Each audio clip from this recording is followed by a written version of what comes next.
The rattling noise of sewing machines has become the soundtrack of Aras's childhood. She works 12 hours a day, Monday to Friday, in this clothing workshop in Istanbul. The women here are sewing underwear, and Aras has to make sure they never run out of fabric.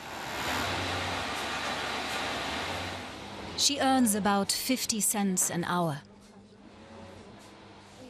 Of course I'd rather go to school, but it's just not possible. We have to pay a lot of rent, and food, the water bill, everything is expensive.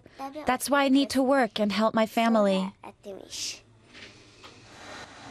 Aras is 11 years old and not the only child in this workshop. Musa has been working here for 2 years. Like Aras, he is from Syria. Khalil from Damascus is 13. He is the oldest among the kids. The youngest here is only 6 years old. The Turkish owner lets us film, but only because we promised we would not show him in our report. Child labor is illegal in Turkey.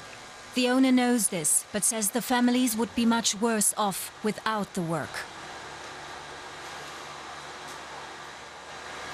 These children might be safe from the war and terror back home in Syria. But what they really need now is education and a chance to build a future. Despite efforts by the Turkish government to get refugee children off the streets and into public schools, many here remain out of the classroom. Many other children are sent out by their parents to beg on the streets. They can be seen everywhere in Istanbul. Up to 1 million Syrian refugees live in the city. About 1/3 of them are children. No one knows exactly how many of them are working instead of going to school. Aras has finished work for today.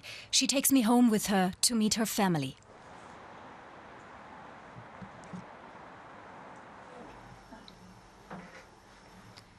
She has 2 little sisters. Her mother is pregnant and had to stop working.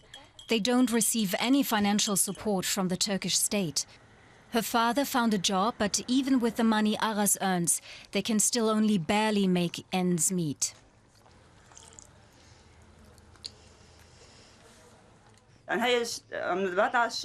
We have to send her to work. We don't have any other choice. Every morning she cries and tells me, "I want to go to school." It's heartbreaking. I know she is too young to work, and many people would not offer her a job because she's still a child. But I know the owner of that clothing workshop, and he said he wants to help us. In Syria, I was the only one working, and it was enough to support my family, even my parents. But here, it's different. Rent, the kids' expenses. I just can't do it all on my own.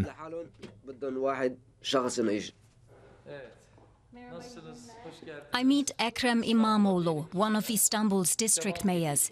He admits that child labor is a problem in Turkey, one that has grown with the arrival of the Syrian refugees. Our options are limited. Do we try to get these children into our schools? Give them books and pens and school bags? Of course we do. But we don't always reach all of them. It's often the case that more help is needed than we are able to give. That's why others are trying to help. In Aras's neighborhood, Syrian teachers are giving classes, even on weekends, for children who otherwise wouldn't be able to attend school. Turkish, Arabic or math, the basics at least. For Aras, these are precious moments, when the sewing machines stop rattling and she can be a child again, if only for a few hours.